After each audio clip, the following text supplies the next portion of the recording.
Bien, muchas gracias a todos. Vamos a partir. Muchas gracias por unirse en este webinar, que es el primero de una serie de 3 que tienen como propósito ilustrar los contenidos y lo que es el proyecto que dio a luz los lineamientos para el desarrollo de la telemedicina y telesalud en Chile. Esta que ven acá es la agenda de este webinar. Van a ser intervenciones muy rápidas para poder después dejar espacio para preguntas, ¿sí? Y esa es la agenda que ven. Partiré yo mismo con una introducción sobre el proyecto y términos clave. Seguirá después el tema de marco regulatorio y consentimiento con Adriana Ribeiro de la Universidad de Concepción y Juan Alberto Lecaros y Gonzalo López de la UDD. Luego le seguirán Angélica y Felipe con calidad y formación en telesalud y después tendremos 15 minutos para preguntas y respuestas. En primer lugar, contarles que este proyecto nació en el 2018 contando con, como bien público estratégico Corfo, es decir, con el apoyo económico de Chile Innova Corfo, ¿sí? Les contamos un poco, en primer lugar, el objetivo. El objetivo de este proyecto para generar estos lineamientos es esencialmente el de facilitar y acelerar los procesos de innovación y de proponer a la telemedicina como una práctica normal dentro de un marco de calidad y seguridad aceptables, ¿sí? Estas son algunas de las entidades o las principales que participan de este proyecto. El Ministerio de Salud, en particular la Subsecretaría de Salud Pública, es nuestro mandante. Corfo Chile Innova financia el 70% de este proyecto y 3 son los ejecutores de este proyecto: la Universidad de Concepción con su unidad de telemedicina, UC Davis con el Center for Health and Technology en California y la Facultad de Medicina de la Universidad del Desarrollo, en particular con 2 centros, el Observatorio de Bioética y Derecho y Juan Alberto Lecaros y Gonzalo López, que están con nosotros hoy también, junto con Angélica y Felipe de la Universidad de Concepción y Adriana, y también el Centro de Informática Biomédica de la Universidad del Desarrollo, que yo dirijo, ¿sí? Además, tenemos un pool de expertos internacionales que han participado: el doctor Pedro Ramos de México, el doctor Sergio Pillon de Italia y el doctor James Marsing de Estados Unidos. Hemos tenido también muchas cartas de apoyo, y no solo cartas, sino que también retroalimentación y apoyo a lo largo de este camino de todas las organizaciones que ven ahí, que no voy a nombrar porque tengo solo 10 minutos para terminar esta presentación. Creemos que es importante contarles cómo se gestó el desarrollo de estos lineamientos, sobre todo para evidenciar que ha sido estructurado en 2 etapas, en un ciclo, por así decir, pre-COVID, en el que ustedes pueden ver que han habido una serie de actividades en las que, relacionadas con cada uno de los contenidos de los lineamientos, pero que han visto sobre todo una significativa participación con la comunidad. Es decir, no fuimos solamente los ejecutores o coejecutores que nos juntamos ahí entre nosotros a decidir qué es lo que había que abordar y cómo, sino que lo hicimos en realidad siempre además de en contacto con los expertos que participan, sino que también hemos tenido varias instancias de talleres con la comunidad que se han dado a lo largo del año 2019. Estos ciclos después nos han llevado finalmente a la primera mesa técnica con el MinSal, que se constituyó a finales de agosto, inicios de septiembre del 2020, y que finalmente condujo a la generación de un primer borrador. En esta primera mesa técnica estaba liderada, digamos, por el jefe del Departamento de Salud Digital, el doctor Héctor Fuenzalida en ese tiempo, Marcela Cortés y varios otros miembros del equipo de telemedicina del ministerio, en particular del recién creado Departamento de Salud Digital que había sido creado en julio de ese mismo año. Esto nos llevó al primer borrador de lineamientos, que también de nuevo fue sometido a la comunidad en diciembre del 2019 para comentarios. Era todavía en estado de borrador. Luego, durante el periodo COVID en el que nos encontramos, hemos hecho una actualización de ese borrador con las lecciones aprendidas durante el COVID, con la retroalimentación recibida de la comunidad respecto del borrador que habíamos publicado, con la interacción nuevamente con los expertos, y eso lo volvimos a llevar a una segunda mesa técnica con el ministerio, y esto ocurrió en los meses de julio, agosto, septiembre y octubre del año que recién pasó, 2020. Esto nos llevó a un segundo borrador y finalmente a la primera edición propiamente tal, que se publicó el 30 de octubre de 2020. Luego de eso, a pocos meses también de su salida, hicimos una nueva revisión y ajustes, sobre todo también cosméticos, por así decir, para darle una portada y algo más lindo, pero también corrigiendo algunos aspectos importantes para generar la segunda edición, que es la que ustedes ya pueden bajar porque la publicamos la semana pasada. Y este ciclo de presentación es justamente de esta segunda edición, que es la vigente, ¿sí? Queremos resaltar solo algunas cosas sobre lo que ustedes se pueden esperar aquí, digamos, pero esencialmente que estos fundamentos son, primero que nada, de carácter conceptual y se enfocan en la distancia, ya sea en sus ventajas, limitaciones y riesgos, no en cosas tipo salud digital o inteligencia artificial, etcétera, que nosotros consideramos independientes de la distancia en sí, obviamente. Por lo tanto, importante tener presente que el enfoque es qué es lo que cambia con la distancia. En esto vierten estos lineamientos, ¿sí? Van a encontrar aspectos prácticos, pero también cosas aplicables, pero de nivel general, que son, digamos, aplicables a diferentes escenarios telemédicos. No van a encontrar especificaciones técnicas o clínicas para escenarios particulares, porque este no es el sentido ni el alcance de estos lineamientos, y también porque sería una obra infinita y que es difícil de concluir, ¿sí? Otro aspecto muy importante a señalar es que estos fundamentos para los lineamientos no tienen un carácter ni normativo ni regulatorio, obviamente, ¿sí? Aun cuando se espera que también los reguladores tomen y usen estos lineamientos en buena medida, ¿sí? Hay varios capítulos que ustedes van a encontrar y cada uno de ellos aborda lo que aquí pueden ver. Primero el alcance, y de alguna manera ya se los mencioné, el glosario, que desambigua y define varios términos y representa también el consenso respecto de algunos de ellos que hemos llevado para Chile en particular. Van a encontrar también una propuesta de cómo debiéramos caracterizar los servicios de telesalud. Van a encontrar el capítulo sobre el cual no voy a decir más porque tenemos a Juan Alberto, Gonzalo y Adriana que nos van a ilustrar en qué vierte, y tampoco voy a decir mucho del 5. En relación al 6, que tiene que ver con los instrumentos, ahí van a encontrar los instrumentos que hoy día existen financieros y también algunas recomendaciones que hacemos también a los pagadores al respecto. Y finalmente el capítulo 7, que tampoco voy a hablar porque hoy día Angélica y Felipe también nos van a hablar de esto y lo vamos a poder ver con más profundidad. Solo quisiera, para terminar casi mi presentación, darles un pequeño ensayo o prueba, digamos, de algunas de las cosas que ustedes van a encontrar en los lineamientos y en particular en lo que concierne a algunos términos clave que van a encontrar en el glosario.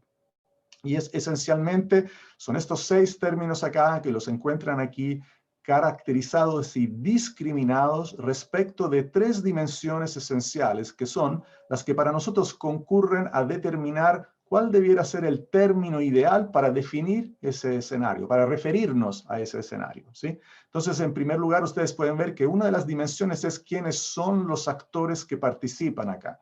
Y aquí ustedes pueden ver que cuando hay participación del paciente, ya estamos hablando de consulta, siempre y cuando el paciente esté participando directamente. Entonces nosotros decimos que esto a su vez puede ser una teleconsulta, una consulta electrónica, dependiendo de otra dimensión, que es la dimensión de comunicaciones, si es una comunicación sincrónica o asincrónica, ¿sí?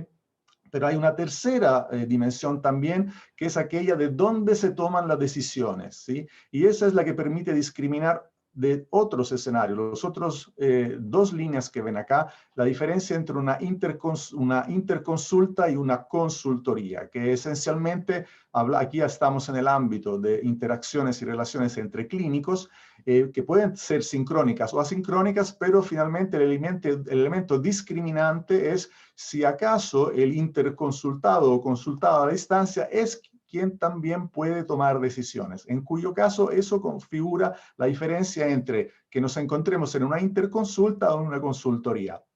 Pues bien, esta definición que ustedes encuentran acá es el producto de una serie de ciclos también de conversaciones, ¿no?, con muchos actores, y también, primero que nada, preguntándonos si de verdad amerita tener términos diferentes. Y la conclusión fue sí, porque en otros países también lo hacen y lo hacen de una manera parecida o análoga, aun cuando eventualmente algunas palabras no son idénticas, ¿sí? Pero sí, la respuesta es sí, necesitamos palabras diferentes para poder, ojalá, desde el primer término ya poder discriminar algunas cosas esenciales. Y esta es algo de lo que ustedes van a encontrar en nuestros lineamientos. Y obviamente esto es solo un ensayo, ¿sí? Obviamente, y esto lo queremos recalcar, esto es el producto de un trabajo muy meditado a lo largo ya de 2 años prácticamente. Sin embargo, no es algo estático, lo seguiremos actualizando, la realidad está en constante evolución, no creemos que somos dueños de la verdad y estamos abiertos y necesitamos la contribución de todos. Así que esto es un work in progress que aquí les hemos propuesto y de alguna manera los invitamos a seguir participando porque a pesar de que la comunidad ha podido participar tanto en la construcción como en los comentarios a los borradores, etcétera, como esto va a tener además varias actualizaciones en el tiempo, porque queremos que este sea un documento que esté siempre vigente y no quede ahí como una foto de lo que fue años anteriores, sino que esto se actualice regularmente y ese es el compromiso con Corfo, y es que los invitamos a seguir participando, ¿sí? Aquí tienen el sitio, para los que no lo conocieran, ese es el sitio web del proyecto. Si ustedes ahí escanean el QR de esto, pueden inscribirse a la newsletter a través de la cual enviamos actualizaciones de vez en cuando. Y además de hablar obviamente directamente con nosotros, también lo pueden hacer eventualmente públicamente en el Foro de Salud Digital, donde hay varios hilos de comunicación y de discusión sobre estos aspectos. Así que les agradezco muchísimo. Esta fue mi presentación. Les propongo que las preguntas queden todas para el final. No sé si he logrado hacerlo en tiempo, pareciera que casi sí. Excelente. Voy a dejar de compartir. Ya, eso. Gracias, Felipe.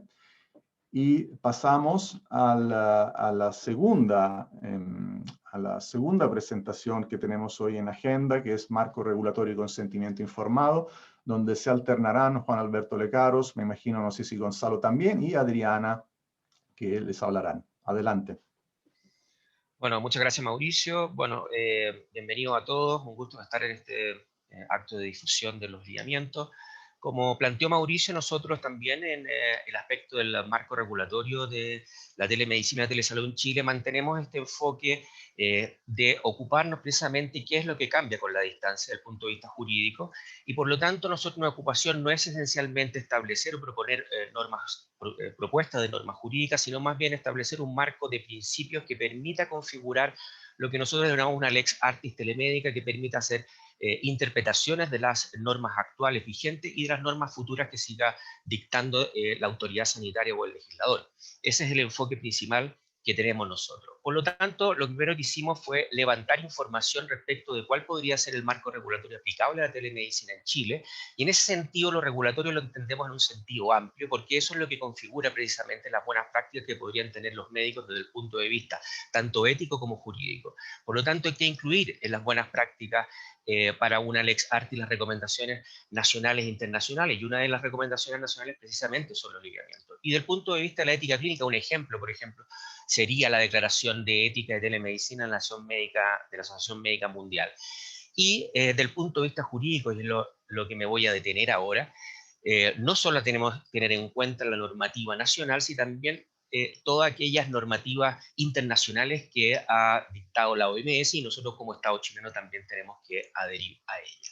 Ahora bien, si tenemos claro nuestro marco regulatorio en términos generales, vamos a ver cuál es la información que tenemos respecto del marco propiamente jurídico en Chile, ¿ya? Eso es todo lo que nosotros entendemos como lo regulatorio que configura la Lex Artis. Pero uno de los aspectos de la Lex Artis, obviamente, son las normas jurídicas nacionales que son aplicables. Y en ese contexto hay normas jurídicas que son de aplicación general para la telemedicina, porque el principio que aplica precisamente es el de analogía, es decir, todo aquello que pueda extenderse a la telemedicina como una prestación a distancia debe hacerse.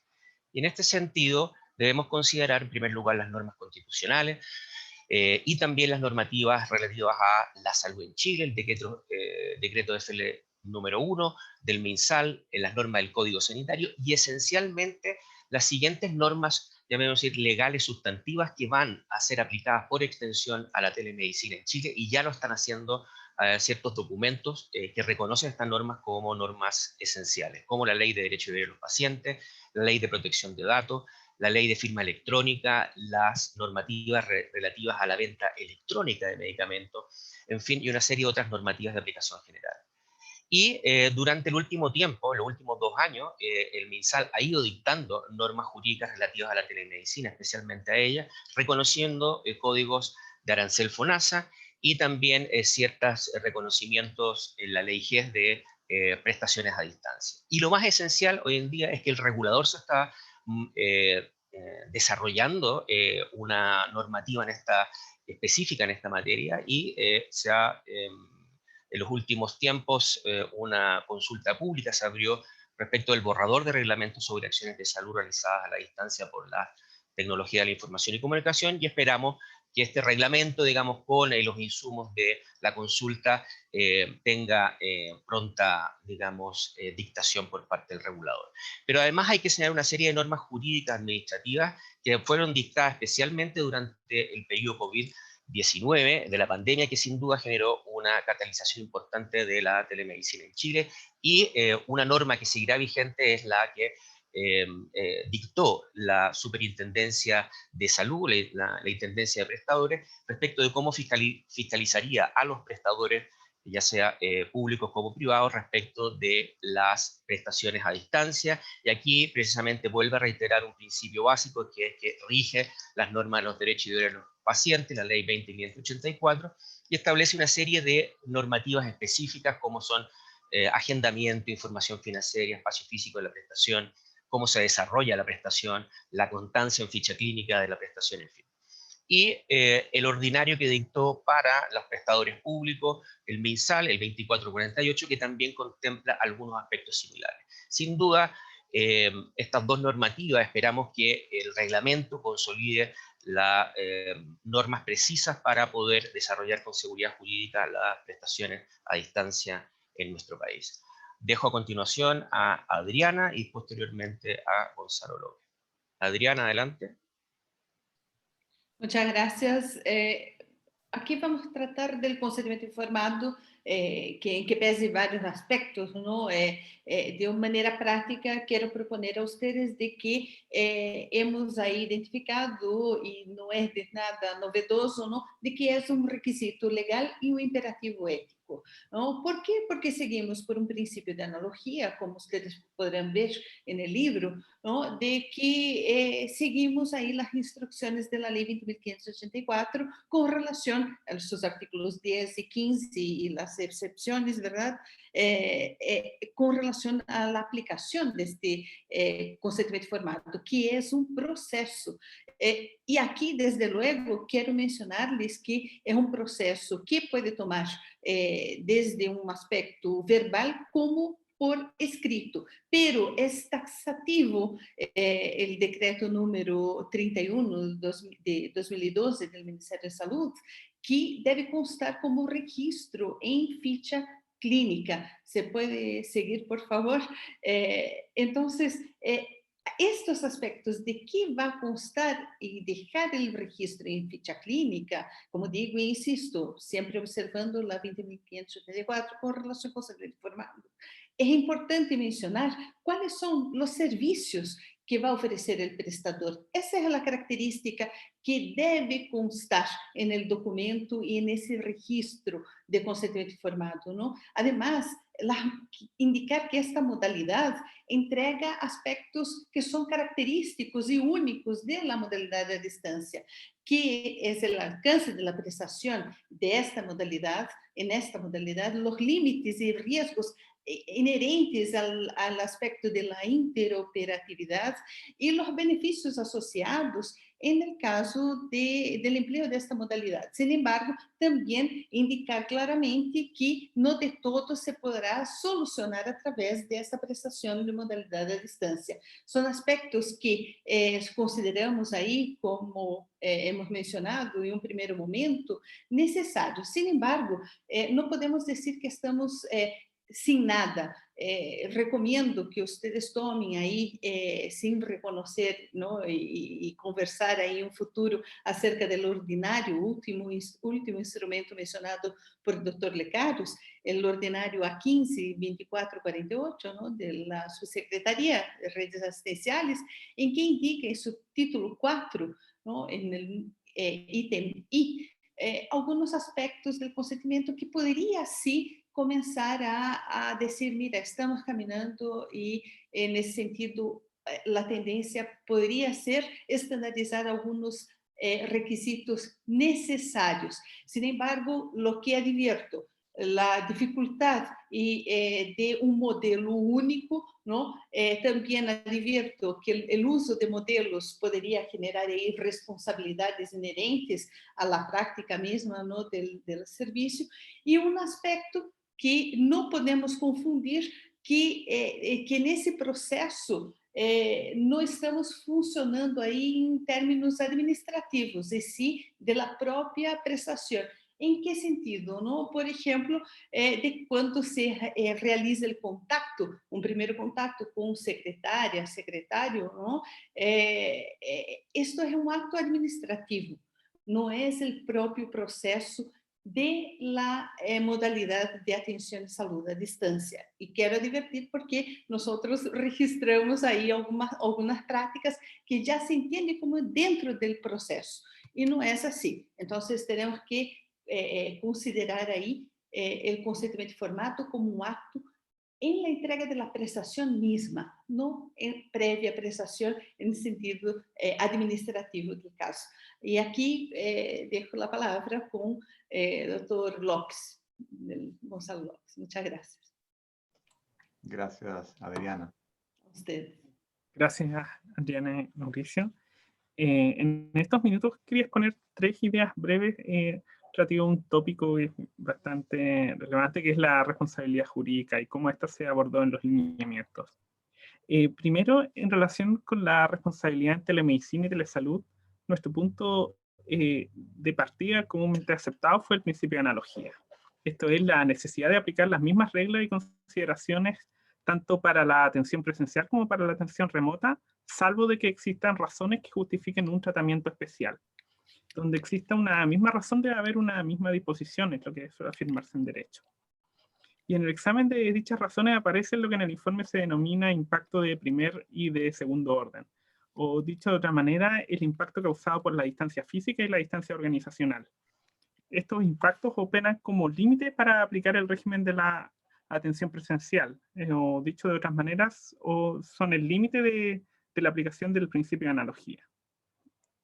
Segundo, en relación con el principio de analogía, es fundamental tener presente qué señala la legislación sobre la responsabilidad y particularmente sobre la responsabilidad civil médica. En general, siguiendo a Plianol, se sostiene que la responsabilidad deriva de la infracción a un deber preexistente. Esta consideración doctrinaria se puede complementar con el artículo 4 de la Ley 20.584 sobre derechos y deberes de los pacientes, que establece un derecho del paciente a que se cumplan las normas jurídicas vigentes y los protocolos en materia de seguridad del paciente y calidad de la atención dictados por la autoridad sanitaria. Siguiente diapositiva, por favor. Perfecto. Gracias. No obstante, cabe tener presente que también es importante tener en consideración que el deber de cuidado no consiste simplemente en seguir un protocolo, sino que más bien, conforme a las reglas generales, consiste en desplegar un comportamiento diligente y esperable en función de unas circunstancias concretas. Y la siguiente diapositiva y la última es que estas ideas previas nos permiten concretar la responsabilidad en telemedicina con los modelos relacionales. Este diagrama tiene la idea de ilustrar este vínculo y permite transitar desde los modelos relacionales, que son fundamentalmente representaciones abstractas de tipos de interacciones en telemedicina, hacia la responsabilidad, encontrándose esta conexión mediada por los protocolos, deberes de cuidado e infracciones. Los protocolos establecidos por la autoridad sanitaria presuponen una representación de los tipos de interacciones en salud, en telesalud precisamente, y estos pueden establecer deberes de cuidado que en caso de incumplimiento generan una infracción. Y si se cumplen los demás requisitos y fundamentalmente de que además de la infracción haya habido un daño al paciente, puede surgir una situación de responsabilidad legal. Esas eran las ideas generales que quería compartir. Gracias. Muchísimas gracias, Gonzalo, Adriana y Juan Alberto. Entregaríamos ahora entonces para el último bloque, calidad y formación en telesalud, Angélica Avendaño y Felipe Parada. Muchas gracias. Hola, buenas tardes a todos y todas. Felipe, si me das la primera. Bueno, hemos extractado algunas ideas centrales en cuanto a calidad y formación en telesalud, pero principalmente me voy a referir a uno de los cuestionamientos que hacíamos antes de reunirnos como equipo y después conversando con la comunidad y con todos los actores del ecosistema que logramos involucrar y hacer participar en nuestras reuniones a lo largo de estos 2 años, tal como decía Mauricio. Y es la acepción del término telemedicina y el término de teleeducación. Y en ese sentido, esto por un consenso, porque lo que pretendemos en esta reunión es justamente dar algunas de los logros que obtuvimos después de este trabajo, que no fue un trabajo solamente en el núcleo gestor, sino que fue un trabajo colaborativo y participativo, y eso es lo que quiero reafirmar, que es algo que mencionó Mauricio, pero que es importante que sepamos que hay participación de todos los actores. Es justamente hacer esta diferencia porque antes que partiera esto, nuestras dudas eran ¿a qué nos estamos refiriendo cuando hablamos de un término o de otro? Entonces, desambiguar los términos y acotarlos a la realidad en nuestro concepto, en nuestro país, porque también hay diferencias en el contexto internacional, era muy interesante. Ahora, quisimos hacer una diferencia en el capítulo 7 acerca de la telemedicina y la teleeducación. Y cuando nos referimos a telemedicina propiamente tal, estamos asociando este término al acto clínico. Estamos relacionándonos con los objetivos sanitarios, la promoción, la prevención, la rehabilitación, la recuperación de la salud. Y nuestros objetos de este acto clínico van a ser los pacientes, las familias, el cuidador que está junto con el paciente cuando lo requiera por su estado de salud, el tutor en el caso de los menores de edad o de las personas que requieran de asistencia especial. Y obviamente dentro del acto clínico, y no solamente, nótese que no nos referimos al acto médico, sino que al acto clínico, porque sabemos e involucramos a todo el equipo de salud que realiza este acto con los pacientes tras un objetivo sanitario. Este acto tiene en sí también un componente educativo, pero es un componente indicativo que va asociado a las indicaciones que le damos a los pacientes o a nuestros usuarios como parte del proceso de atención clínica. Es una educación sanitaria que va de la mano con la atención clínica en este acto que tiene la diferencia que se hace a distancia. Y en cambio, cuando hablamos de la teleeducación, para estos lineamientos, en este contexto país, estamos haciendo referencia a un acto formativo. Y aquí estamos involucrando y estamos apuntando a objetivos educativos. Es decir, todos aquellos procesos que involucren estos objetivos educativos respecto a estudiantes de pre o posgrado, a profesionales, a técnicos, todo lo que es educación permanente o capacitación o inducción que se realice a través de la distancia, ¿cierto? Con tecnologías de información y comunicación, nos vamos a referir entonces para estos lineamientos a la acepción teleeducación. Y ahí entonces estamos involucrando a algo que para nosotros también es una necesidad y también es un desafío que tenemos que pensar como país, cómo involucrar la teleeducación, y que la pandemia vino a acelerar estos procesos, y por supuesto que el año pasado, el 2020, se manifestó y se impulsó mucho todas estas teles, ¿cierto?, de la teleeducación en las carreras, en los programas, incorporando en los silos, en los cursos, y este es un ejemplo también, ¿cierto?, de que estamos haciendo webinars, talleres, ¿para qué? Para un acto formativo, con propósitos educativos, ¿ya? Entonces, dejar sumamente claro esos dos elementos.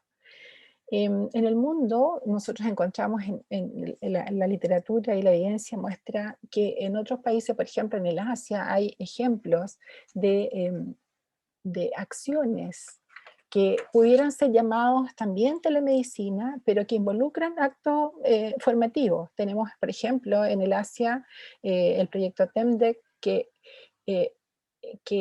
hace, en su esencia, tiene un objetivo formativo. A través de la distancia y con uso de tecnología de información y comunicación, forma, capacita, entrena personal de la salud a distancia y con una red de formación con objetivos sanitarios, pero con objetivos de formación. Y para ellos eso es telemedicina. Para nosotros lo acotamos solo al acto clínico que tiene incluido ese componente educativo. En otros países como México, en Nueva León, también utilizan telemedicina para actos que son más bien formativos. Nosotros hemos consensuado a través de este trabajo que hemos hecho en conjunto estas dos acepciones que son diferentes. Ahora, también existen algunas iniciativas, y es el caso que nos ha correspondido liderar en la Universidad de Concepción, este modelo que es híbrido, en donde además del acto clínico, el objetivo también tiene involucrado un acto formativo. Y ahí se mezclan y se manifiesta entonces, se potencia en este modelo los dos objetivos. Por un lado, dar asistencia, asistir a los pacientes, darle solución a sus problemáticas de salud a través de la tecnología a distancia, pero involucrando al estudiante de las carreras del área de la salud o al interno del área de la salud o a los becados. Entonces tenemos un doble objetivo. Y este es un ejemplo que ustedes pueden encontrar en campos clínicos virtuales y que hemos estado desarrollando y que mezcla estas dos posiciones. Para nosotros es muy importante, creemos relevante, antes de pasar al siguiente, Felipe, es muy importante saber y manifestar y trabajar y enfatizar en el sentido de que, si bien es cierto, la telemedicina y la telesalud, la pandemia aceleró estos procesos y llegaron para quedarse, algo que habíamos estado impulsando durante mucho tiempo. Rápidamente, en un año, esto ya fue el boom, pero nuestra preocupación es que esto sea en términos de calidad, y la calidad la podemos mejorar y la podemos llevar a cabo siempre que tengamos un recurso humano capacitado, formado, entrenado, y eso es lo que queremos como desafío país. Creemos que es lo que tenemos que realizar. Felipe, para que sigas con la otra parte. Muchas gracias, Angélica. Me la deja difícil, sí, me la deja difícil. Me quedan pocos minutos. Bueno, como bien mencionó Angélica, un aspecto relevante para nosotros también es el tema de la calidad. Y no podemos hablar de calidad si no hablamos también, por supuesto, de buenas prácticas en telemedicina y telesalud que se han identificado tanto a nivel nacional como internacional. Y podemos agrupar este modelo. Un segundito, perdón, que ahí sí, a ver. Ya, bueno. Podemos agrupar algunas características que hablan sobre buenas prácticas y estándares de calidad, tales como todo lo relacionado al proceso clínico. Tenemos que entender que como hacemos telemedicina y telesalud no hablamos solo de tecnología, sino que tenemos que entender adecuadamente el proceso clínico, dentro de ámbitos, por ejemplo, como los deberes y estándares de cuidado que se ha mencionado, que también están descritos y están asociados a la ley 20.584, todo lo que tiene que ver relacionado con la privacidad y la confidencialidad. Como bien dijo Mauricio al principio, acá lo importante es la información que viaja, si bien no es el paciente, su información, cómo garantizamos también estándares de privacidad y de confidencialidad adecuados. Y por supuesto, como ya mencionó nuestra querida profesora Adriana Ribeiro, todo lo que tiene que ver con el consentimiento informado. ¿Cómo identificamos a los participantes? ¿Cómo identificamos el modelo relacional? Las interacciones que se producen, las estrategias que vamos a realizar. Eso debemos tener y lograr estandarizar, debemos protocolizar también es un aspecto súper importante que menciona en los lineamientos.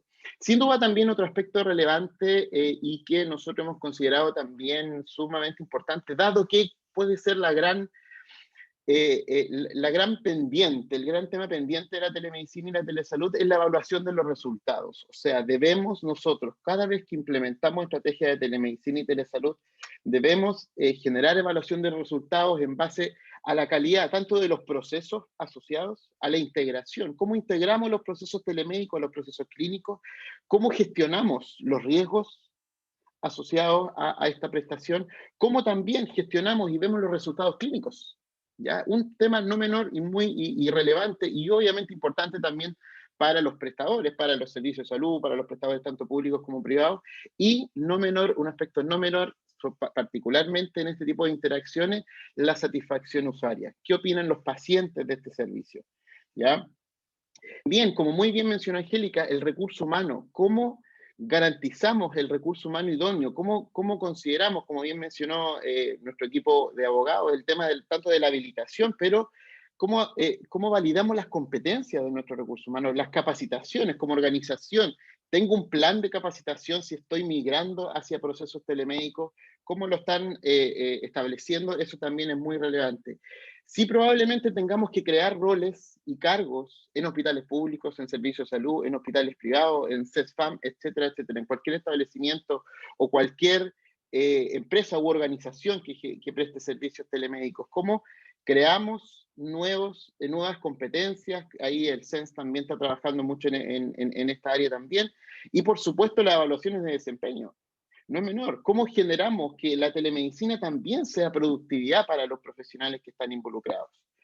También otros aspectos relevantes dentro de las buenas prácticas a nivel organizacional. No olvidar nunca que la telemedicina no es un desafío tecnológico, la telemedicina es un desafío organizacional. ¿Y cómo lo tenemos que abordar esto? Sin duda, la planificación, cómo la organización planifica los servicios telemédicos, todo lo que tiene que ver con los requerimientos tecnológicos y la gestión tecnológica, también que algo que se hace hincapié. No es necesario muchas veces comprar equipamiento de miles y miles de dólares y podemos hacer telemedicina con nuestros teléfonos, con nuestros computadores, siempre bajo estándares ciertos de calidad y seguridad.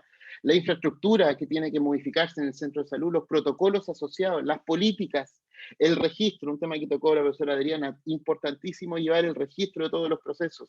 La gestión, como ya mencioné un poco también a nivel organizacional, de la gestión del riesgo, lo identifico y gestiono cómo mitigarlo, cómo prevenirlo y por supuesto, sin duda, la gestión de la calidad, cómo evaluamos todos nuestros procesos. Y también, como un aspecto no menor y muy relevante también, por supuesto, debemos llevar la regulación de las tecnologías de información y comunicación que estemos utilizando. ¿Qué estándares, qué certificaciones vamos a considerar en las herramientas que me garanticen la seguridad de la información del paciente, que son datos sensibles, los programas de actualización, los programas de mantención de la tecnología? ¿Ya? Y también, por ejemplo, ¿por qué no hablar sobre la calidad de software? Ya CENS lo está haciendo, CENS también, que es parte de este proyecto como asociado, y levantó una herramienta de calidad de software basada, por ejemplo, en aspectos asociados a fiabilidad, seguridad, usabilidad, compatibilidad, etc. El mundo ya se dio cuenta, que no tenemos que limitar a los clínicos para hacer telemedicina, al contrario, tenemos que poner las fichas también en la tecnología que se va a usar. Entonces, tecnología de calidad que me permita desarrollar procesos telemédicos, obviamente y sin duda que va a ser relevante, y Chile también está avanzando en este aspecto ahí con FONASA, con el CENS, como ya les mencionaba. Y sin duda la red de comunicaciones. Tenemos la ventaja, ¿cierto?, a nivel del sistema público, esta red MinSal, una de las más grandes de Latinoamérica, conecta casi el 99% de los establecimientos de atención primaria, está en proceso de conectar postas rurales. Usemos esos recursos para poder llegar a nuestros pacientes. Eso quería contarles, quizás nos pasamos un poquito, y muchas gracias por su atención, Mauricio. Muchas gracias, Felipe. Bien, efectivamente, bueno, el capítulo 5 de los lineamientos es el que habla en particular de los estándares de calidad y todos los aspectos que ha mencionado Felipe, y que emana en gran parte de lineamientos de otros países y que han sido adaptados para la realidad de Chile. Y ahí ven, digamos, estos lineamientos generales sobre esos aspectos en ese capítulo, ¿sí? Pues bien, yo daría ahora espacio a las preguntas. Han ido llegando algunas ya mientras los relatores hablaban. y presentaban. Una pregunta que surgió es si vamos a compartir la presentación. Al menos yo no tengo ningún problema y creo que todos estarían disponibles, ¿no es cierto? Así que vamos a compartir la presentación, y creo también que estamos grabando, ¿no es cierto, Felipe? Así que me Así es, está imagino siendo que grabado también este vamos seminario. a disponibilizar la sesión entera. Y bueno, veo que han habido ya varias preguntas. Voy a ir, aquí había una pregunta de Soledad Paredes que nos pregunta cómo se llamaba la primera iniciativa del modelo híbrido. Eso lo escribió mientras Angélica presentaba, por lo tanto, que la palabra híbrido puede tener muchas acepciones dependiendo de qué estemos hablando. Comunicaciones híbridas, forma de aprendizaje híbrido, o aquí en este caso, en cambio, estaba hablando Angélica del modelo que estaba ilustrando. A lo mejor, Angélica, ¿puedes mencionar algo al respecto?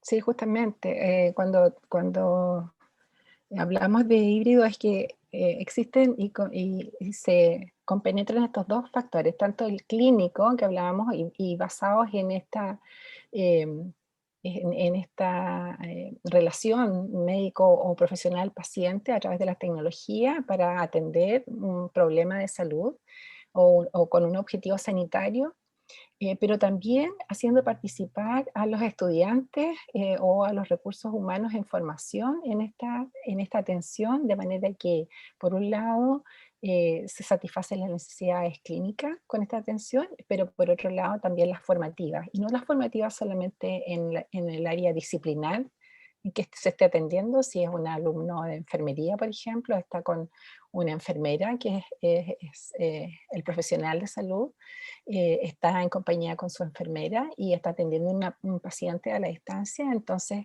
se conjugan estos dos objetivos en esta metodología.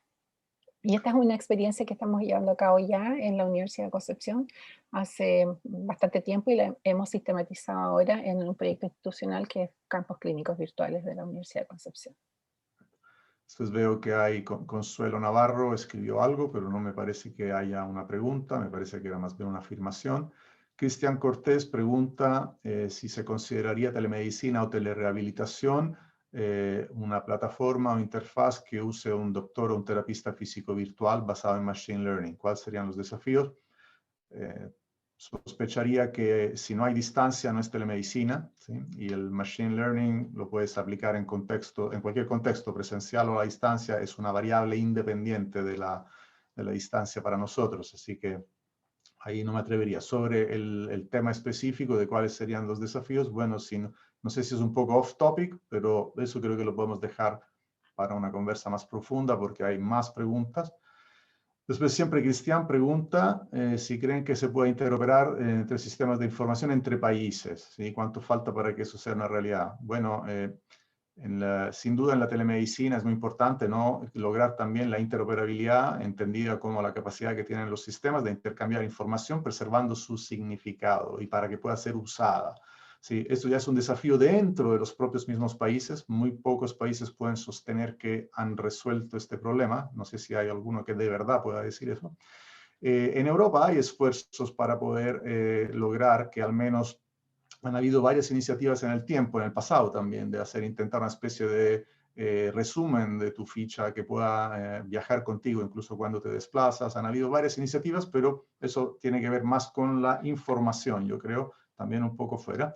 Y hay una pregunta, veo aquí, de la doctora May Chomalí sobre el principio de analogía. Y dice, si en la teleconsulta no se puede hacer examen físico directo, pero sí es posible en la presencial, es posible que este principio aplique. Yo creo que aquí voy a ceder la palabra a los clínicos aquí presentes. Solo añadiría que en la teleconsulta sí se puede hacer un examen físico, pero solo con algunas limitaciones. Puedes escuchar y puedes ver, ¿no? Pero no puedes tocar todavía y ni oler. Entonces, hay unas limitaciones, evidentemente. No sé si, Angélica, quieres contestar o Felipe al respecto. Sí, bueno, tiene limitaciones, obviamente. Efectivamente, como tú bien señalas, el tacto, por el momento, porque no sabemos si esta tecnología vamos a poder considerarla en un tiempo más, va a ser incorporada seguramente como un mecanismo de una tecnología de apoyo para resolver el tema, pero esto es lo que precisamente tenemos que definir cuando nosotros ofrecemos esta atención a los pacientes. Y estas son algunas de las posibilidades de que no podamos resolver su tema de salud y tengamos que hacer este triage virtual que le llamamos, que es definir si efectivamente este paciente requiere de una palpación para determinar algunos signos o síntomas en el paciente. No podemos hacer el Bloomberg nosotros directamente, pero sí podemos a lo mejor pedirle a alguien que esté cercano a él que palpe ese paciente. Por ejemplo, ¿cuándo se puede dar eso? Cuando estamos conectados con un nivel de menor atención en complejidad y este paciente puede estar acompañado de un profesional del área de la salud, de un hospital de menor complejidad o de un CESFAM, y está conectado en esa relación a través de la tecnología con un especialista o con un colega que tenga mayor experiencia y mayor conocimiento en el tema. Entonces, hay formas en que se ha tratado de resolver el tema, no solamente con el paciente, en la relación paciente-médico a través de la tecnología solo, sino que también aprovechando los recursos existentes en el nivel de origen de la consulta, de la teleconsulta. Eso. Igual ahí complementando la información, igual tenemos que entender que el principio de analogía hace referencia a que la calidad de la atención no debe ser menor a la calidad de la atención presencial. Y también va en parte de la mano con el uso de los recursos, o sea, el uso de los recursos que yo utilizo para realizar, por ejemplo, un examen físico a distancia, deben ser los mejores y los más idóneos también. O sea, ¿qué quiere decir esto? Que probablemente, como muy bien explicaba Angélica, probablemente no pueda yo hacer examen físico, hacer alguna parte del examen físico. Pero, por ejemplo, a nosotros nos pasa que los kinesiólogos ocupamos mucho la funcionalidad. Entonces, para los kinesiólogos, hacer una evaluación funcional a distancia no nos genera mayor inconveniente. Y también, igual hay otras disciplinas que logran establecer algún grado de evaluación a través de, por ejemplo, en el caso de la dermatología, a través de fotografía. O sea, la dermatología tiene una tasa de asertividad de cercano al 70%, solo a través de la telemedicina. ¿Ya? O sea, si consideramos que los recursos que vamos a utilizar en nuestra distinta área, en nuestra distinta especialidad, deben ser los mejores para lograr la atención, sin duda que esa es la idea, ¿ya? Y, por supuesto, en el caso de que se requiera complementariedad y se requiera una atención presencial, el profesional no debe dudarlo en ningún momento de citar al paciente. O sea, yo perfectamente puedo, en una evaluación kinesiológica, en mi caso, por ejemplo, decir, mira, hay cosas que necesito ver presencial y se genera, y genero y finalizo mi evaluación con la atención presencial. ¿Ya? Ahí también tenemos que entender el criterio y entender que para el principio de analogía, ahí sí me apoya el equipo legal, por supuesto, hace referencia a la calidad. O sea, la calidad de la atención no debe ser inferior a la calidad de la atención presencial, y los elementos que yo ocupe deben ser, obviamente, los más idóneos para la situación. No sé si ahí también complementa. Gracias, Felipe. Angélica, tenemos varias preguntas más que han estado llegando. Tenemos a Arturo Bravo que nos pregunta cómo se podría desde la academia evitar llevar a que esta modalidad no se convierta en un mero procedimiento. Existen ya demasiados protocolos y muchas veces se olvida la singularidad de cada persona. Bueno, yo creo que muchos de los expertos con los que hemos interactuado, después voy a ceder la palabra, pero creo que tenemos que dar respuestas súper cortas porque nos quedan 6 minutos. La mayoría de los expertos que hemos conocido dicen no puede haber telemedicina si no hay un protocolo. ¿Por qué? Porque tú por definición vas a cambiar la manera de trabajar y por definición tienes que al menos ser capaz de escribirla y de alguna medida protocolizarla. ¿Sobre todo para qué? Para la continuidad del cuidado. ¿Sí? Así que no solo por eso. Entonces hay varios aspectos ahí que en general hacen que tengas tú que tener un cierto marco. ¿Sí? Y no sé si Angélica, Felipe o Adriana quieren añadir algo más. En relación bueno, no se pierde la individualidad de la atención, tal como en la presencial, en la atención a distancia, cada paciente es un individuo singular y que es el mismo desafío que tenemos cuando atendemos a un paciente en forma presencial. Solamente que aquí están las tecnologías de información y comunicación de por medio y está la distancia de por medio. Y aquí el juicio clínico es el que tiene que prevalecer siempre y cuando nos vayamos a a guiar por estos protocolos que están, por supuesto, hechos por expertos y por gente que ha tenido experiencia en esto, personas que han estado involucradas en atenciones a distancia. Por lo tanto, yo creo que eso es exactamente igual que como en la atención presencial, es un tema ético también, y tal como se señalaba anteriormente, ante la menor duda de que este paciente no sea posible de atender en forma virtual, hay que referirlo y ahí entra de nuevo la presencialidad con el triage que Eso es podemos lo que hacer. diría el protocolo, que hay que, en Exacto, caso de, refiera. exacto, exacto. Creo que Quiero tenemos que ir mucho agregar, más rápido. Hay una perdón. pregunta importante que creo que es para Adriana. Adriana, tú querías intervenir en lo anterior. Sí, solo agregar. Nosotros no podemos dejar de observar normas por falta de protocolo. ¿Por qué indico esto? Porque en el consentimiento informado vale agregar un párrafo indicando claramente que este tipo de atención puede ser que no dé completitud del acto y que necesita, sí, la atención presencial. Esto quería dejar como Gracias, Adriana. agregar. Justo hay una Gracias a pregunta usted. para ti. Y esta es la pregunta de Cynthia Schubert. Dice, ¿es necesario realizar y firmar un consentimiento informado en cualquier acto telemédico? ¿Por qué no se Mira, realiza eso? sí, Dice, sí. ¿por qué no se realiza consentimiento firmado o documentado de todo procedimiento en la clínica presencial? Y es así, ¿no es cierto? No se hace en lo presencial en todos los casos. Entonces la pregunta No, es esta.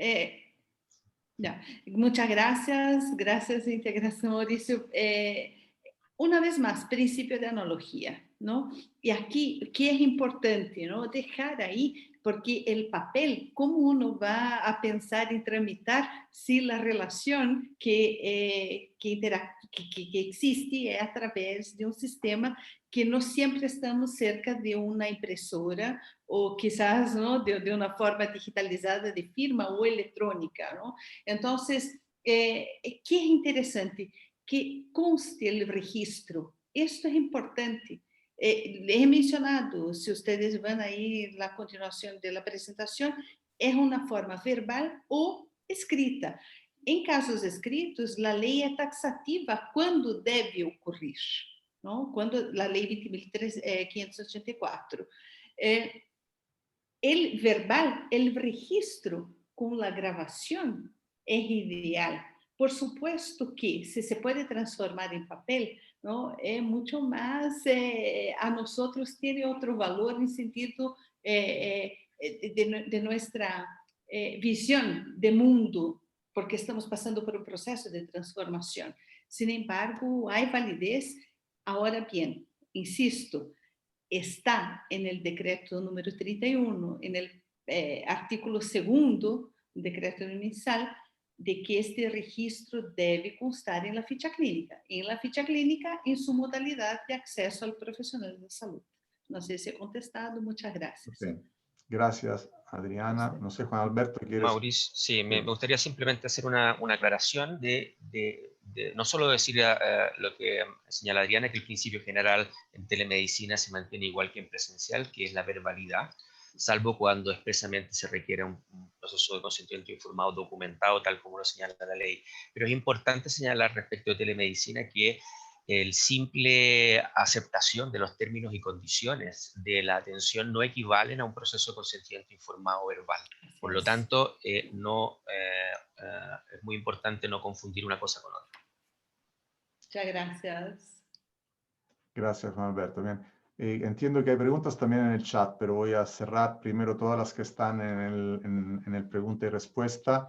Tenemos otra pregunta que tal vez Angélica y Felipe quieran contestar, y es la siguiente, de Paula Cepeda, me parece.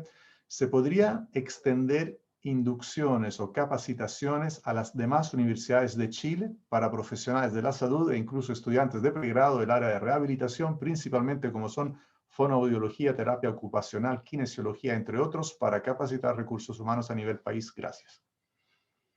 Sí. Sí, la respuesta es sí. Bueno, sí, de todas maneras, es muy importante lo que señala ella, porque este es un desafío que tenemos como país. Sí, tenemos que pensar que en el currículum de las carreras del área de la salud no está incluido estos tópicos y la formación en telemedicina y telesalud, en las competencias y los perfiles de egreso, no están alineados en ese sentido, pero esta es la oportunidad de empezar a hacerlo. Y nosotros hemos tenido un trabajo arduo el año pasado capacitando y compartiendo con otras universidades, con los capacitadores, capacitando a los capacitadores, porque en el fondo, o a los formadores, porque en el fondo tenemos que ir desde el recurso humano que está activo, ejerciendo en el mundo del trabajo, en las clínicas, en los CEFAM, en los hospitales, en la atención primaria, en las academias, y socializando esto de manera de que logremos este estándar de calidad y de nivelar el conocimiento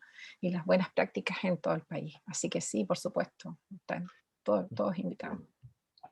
Hay otra pregunta, también creo que es para el equipo legal. Legalmente, ¿qué implicaciones hay si un paciente que solicite y recibe teleconsulta está fuera de Chile?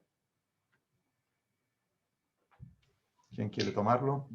Yo entiendo que el principio que rige es el de la residencia del paciente, es decir, queda sujeto a la jurisdicción nacional aquellos pacientes que residen en el territorio nacional. Aquellos pacientes que son atendidos, digamos, fuera del territorio, digamos, estarían sujetos más bien a la regulación de su propio país. Eso podría decir en términos generales, pero bueno, no sé si Gonzalo y Adriana quieren complementar. Pasamos a la siguiente, ¿sí? Hay una pregunta siempre sobre el consentimiento informado, si este lo debe redactar la organización o el profesional que va a realizar la atención. Y ahí paso a las preguntas chat. Bueno, puedo contestar. É interessante que o consentimento informado seja documento, não, que complete a informação necessária, mínima, não, necessária, adequada e compreensível.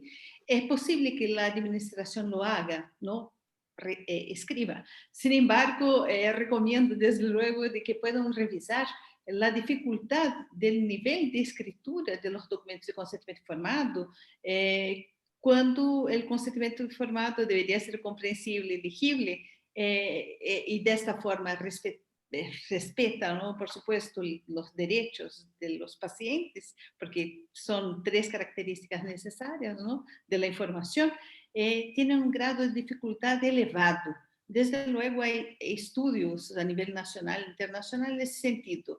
Se puede utilizar, por supuesto, un formulario de la administración, pero aquí no confundamos con el proceso. Creo que la pregunta es respecto a la escritura, elaborar, ¿no?, el texto del consentimiento informado escrito. Es importante que ese documento tenga una validez, ¿no?, por parte de la propia institución que lo redacta, ¿no? Y hay hospitales que tienen, incluso pueden verificar en página web, de protocolos que ya están ahí validados, protocolos de consentimiento informado, y se torna un formulario institucional. Pero si es así, y esa es la regla de la institución, se adopta. Ahora, se não é assim, que elabore um consentimento, e aqui oriento incluso que busquem uma assessoria de um advogado, ¿no?, ou do assessor da instituição mesma, para que pueda colaborar, porque é um documento que, al final, vai ser instrumento de prova em caso de que uno não queira pensar, pero somos fatalistas, ¿verdad?, colegas abogados, ¿no?, de que se isto para e se judicializa, es un documento de prueba. Gracias. Gracias, Adriana. Gracias. Juan Alberto, ¿querías decir algo más? Sí, simplemente el aclarar o complementar el tema de la territorialidad y el prestador, ¿no?, ya sea institucional o privado. Quizás es un tema a discutir, pero contando con la autorización de un prestador extranjero para poder prestar, digamos, atención en un territorio, digamos, uno podría considerar que el principio no es que esté situado en el territorio, sino más bien que esté autorizado para ejercer la telemedicina. Simplemente eso. Ok, entonces que lo que es relevante es dónde está autorizado el prestador a ejercer, en qué jurisdicción, y dónde se encuentra el sujeto o la persona que recibe esa atención, ¿no? Y eso sería que tiene que estar en el mismo territorio donde está autorizado. de esa persona, ¿sí? De hecho, eso es uno de los aspectos más relevantes, más que donde se encuentra físicamente el prestador, que no parece muy relevante. Un médico chileno podría estar en Hawái haciendo, ¿no?, una teleconsulta con un paciente en Chile, ¿eh? Y eso estaría bien, ¿no? Bien, perfecto. Creo que ya tendríamos que cerrar, pero hay una pregunta aquí de Jesús sobre iniciativas de inteligencia artificial y pregunta en esencia si hay conversaciones ministeriales al respecto. Nosotros no participamos de discusiones sobre el tema de la inteligencia artificial. Nosotros estamos metidos en la distancia. Así que no sabría contestar, al menos yo, esto, y que es obviamente independiente de la distancia. Si es cierto, hay países que ya han empezado a legislar o a normar algo, pero apenas, hace poco me parece, no es algo muy antiguo, que digamos, ¿sí? Hay que preguntarse en qué medida es un habilitante o no la legislación. Después hay otra pregunta que es de Claudia Jiménez sobre los eventos adversos asociados a una atención de teleconsulta. Si hay antecedentes y experiencias de eso. ¿Algún clínico quiere contestar?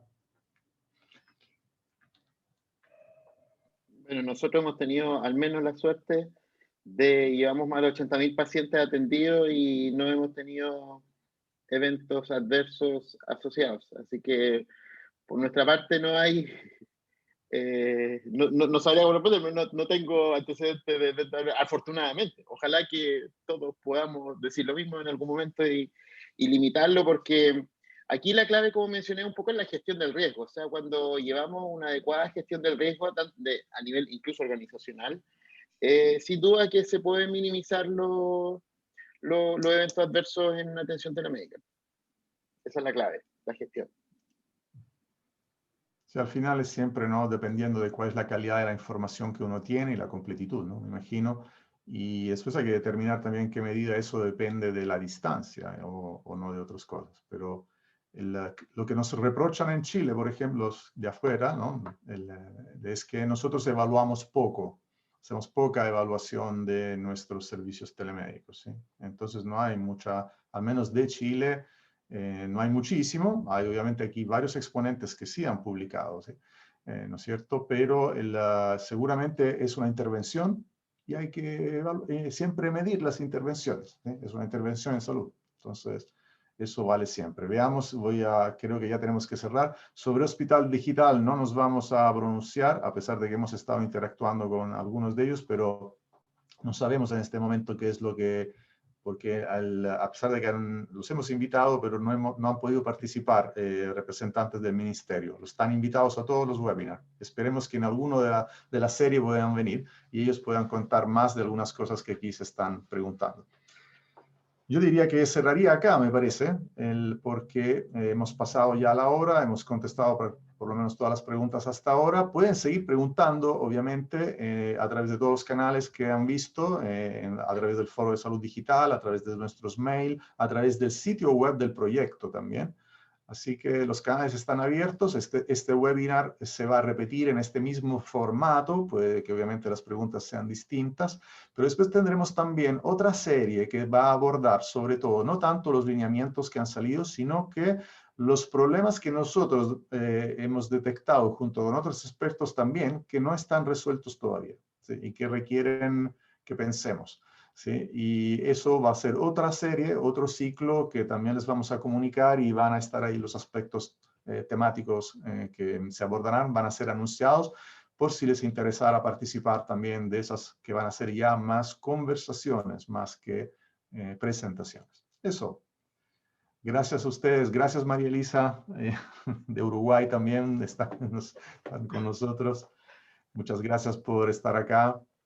Y bien, nos vemos entonces, y a los que quieran repetirse esta presentación, o bien en el siguiente ciclo que abordará los que son problemas pendientes. Gracias a todos y aquí entonces... Muchas gracias. Gracias también a todos los relatores que vamos a disponibilizar, me imagino, Felipe, todo, ¿no? Sí. Presentaciones y grabación. Perfecto. Que esté muy bien. Buena tarde a todos. Chao, chao. Gracias. Chau, Chao. chau. Chao.